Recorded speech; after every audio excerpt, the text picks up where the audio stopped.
Bramble Trek: Tales in the 100-Acre Woods is a GM-less tabletop RPG centered around the setting and characters from Winnie the Pooh. It was written by A.R. Swain with art by Marta and Jan. At the time of recording, this game is crowdfunding. I'll leave a link below to where you can find out more info and back it if you're interested. In this video, I want to cover the preview demo materials for this game and share my takeaways from playing it myself. But before that, it's worth briefly discussing the history of Winnie the Pooh and of the underlying game on which this one is based, called Bramble Trek. Also, I got the chance to do a written interview with the writer and designer A.R. Swain, in which I got to ask a number of questions about design choices and inspiration. We had a fun chat. You can check it out in my newsletter linked below.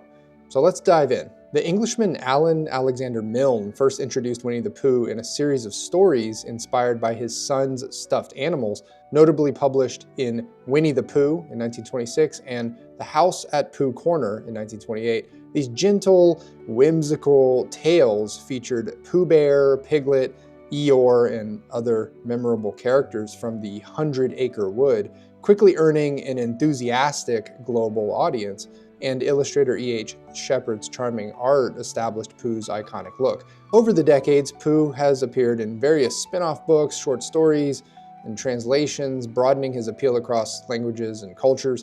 Disney secured licensing rights in the 1960s, producing animated films, TV series, and an ocean of merchandise, as you might imagine. That was kind of the whole point for them. But despite these adaptations, the original A.A. Milne texts remain the literary bedrock of the Pooh universe, retaining that original warmth that made the character and the world of the 100 Acres so charming in the first place. Well, in 2022, the original Winnie the Pooh from 1926 entered the public domain, meaning anyone can now freely adapt or reproduce that text without seeking permission or paying licensing fees. It's worth noting, though, that later publications and Disney-specific elements remain under separate protections, so using those versions requires due caution. Nevertheless, the public domain milestone opens the door for new retellings and creative works based on Milne's original text, which is how we get this tabletop RPG. Okay, a brief word on the underlying game, Bramble Trek. This is a solo or collaborative storytelling RPG where you play as a gnaw-born mouse creature in a lush, mysterious forest called High Hill. Using a regular deck of playing cards, you generate daily events, encounters, or discoveries, and track 3 vital sources: health, morale, and supplies. The game emphasizes journaling your character's experiences, from finding strange trinkets to forging friendships to braving negative encounters or combat. Its very light mechanics balance narrative freedom with structured prompts, letting you shape each day's obstacles and triumphs as you see fit. While it accommodates group play, Bramble Trek is designed primarily for introspective, flexible storytelling and journaling. Drawing cards triggers specific tables that detail everything from unique items or friendly strangers to sudden threats or deep cavern explorations. Combat and abilities hinge on further card draws, making each situation unpredictable. By the end of a little campaign, you've effectively written a cute little mousy saga, one with whimsical victories, harsh setbacks, and a final resolution that either concludes the adventure or leaves it open for future forays into the forest's secrets. The game has spawned a handful of guided campaigns, including Dungeons of Dragonkeep, which takes you into the ruins of an old castle, Secrets of the World Tree, in which there are secret realms and pockets of reality for your mouse to explore with random card draws, The Pumpkin Party, where your mouse is meant to assist with preparations of a great annual festival of the same name, and you end up interacting with playful spirits and creative challenges within your little mouse community, and Warmth of the First Frost, which is actually another festival-based campaign where mystical secrets from the old times visit upon your little mouse village. And then comes Tales in the 100-Acre Woods. But unlike those guided campaigns, this Winnie the Pooh based game is completely standalone, so it includes the rules of Bramble Trek as well as a guided campaign at the end. Again, I'm only going through the demo version of this game, which at the time of recording is not fully edited or completed, so you may see some gaps and mistakes here and there on the pages. Those will get cleaned up by the time this game is officially published. The game itself requires a journal, a deck of playing cards, and a character sheet. The original game comes with some pre-formatted journaling sheets that help you sort the events and battle of the day, and I presume this Winnie the Pooh version will as well. Regardless of if your mouse is a character from the original Bramble Trek game, a Winnie the Pooh character, or even a human played by you, you're meant to have wandered, fallen, or been transported into the 100-acre wood by magical means. And now that you're here, you have 3 resources to worry about. Health, which is essentially your hit points, morale, your mental and spiritual hit points, and supplies, which you use to recover health and morale. You can run out of any of these 3 resources, at which point you'll draw on one of these recovery tables to recover half the maximum pool for your character. There's actually no real consequence here for running out of any resource, which is to say, the game sticks to its theme of being a Winnie the Pooh game by not featuring death or injury. This page right here essentially signals that this is a very family and kid-friendly game. Now, in spirit, if you lose all your health, you should lose a day of adventuring in trying to recuperate. And if you lose all of your morale, that's also a lost day given to reflection and searching for new inspiration. These are both soft narrative consequences that you're expected to come up with on your own. You just never die or go insane or anything like that in the game.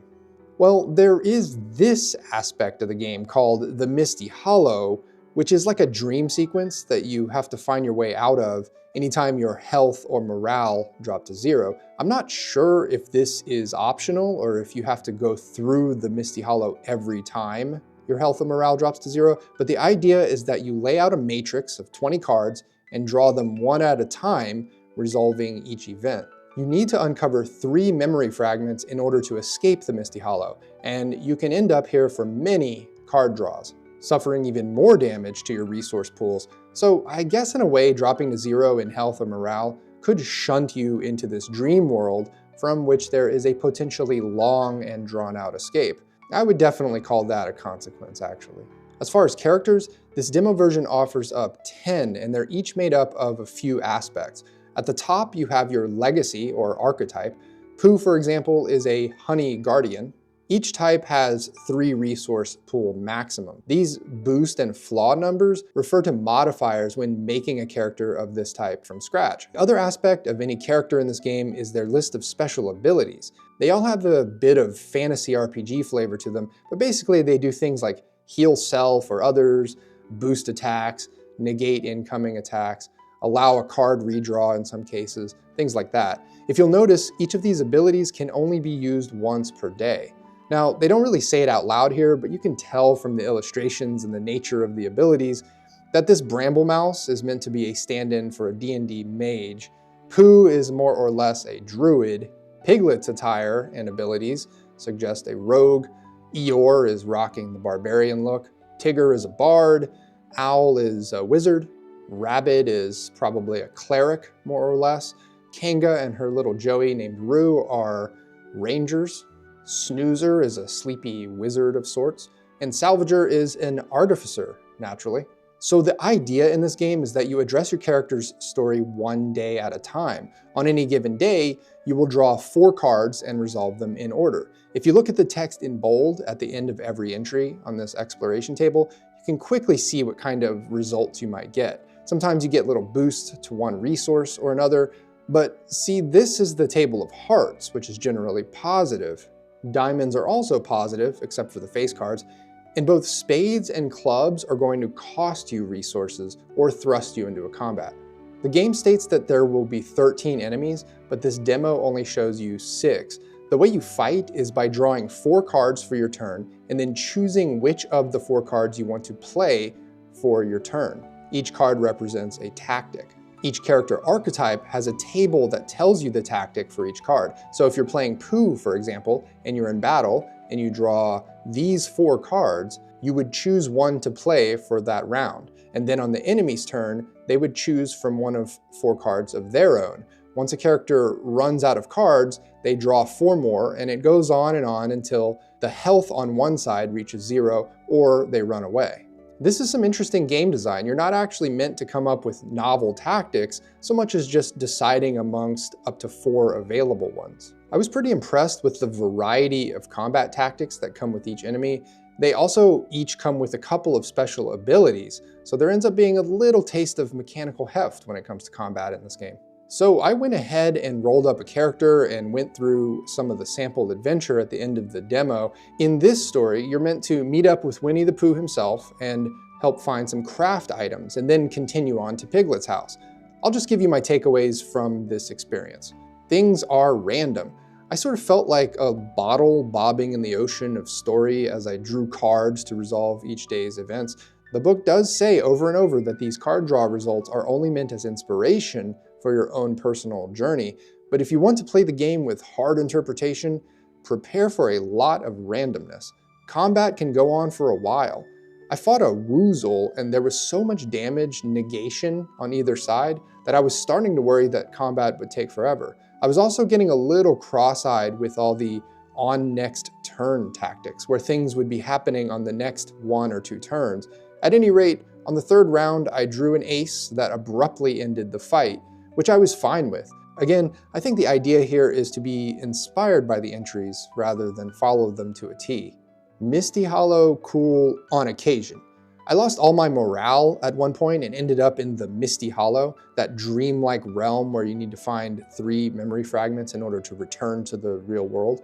I liked that aspect of the game, but I do think it should only come up on occasion rather than every single time your health and morale drops to 0. It could be very interesting to actually flesh out each of those memory fragments that you find as well and develop those into either a meta plot or a side plot in the story that you're slowly writing out with this game. So my ultimate conclusion about Bramble Trek Tales of the 100 Acre Wood is it poos. This game poos. Which is to say, I think it's cute and harmless enough to carry the spirit of Winnie the Pooh, even though the creators are under no licensee obligations to do so. The stakes are relatively low. There's a dreamlike innocence to it all. Most of the table entries seem to flog that theme of naturalism and friendly animals. It just feels like a Winnie the Pooh game, even though, yes, there is combat. I'd love to hear your thoughts on this game and if you're planning on backing it. Again, I did a written interview with the creator A.R. Swain that you should check out. I've left a link below to that, as well as where you can find this game's crowdfund page. Thanks as always for watching. I'll see you in the next one.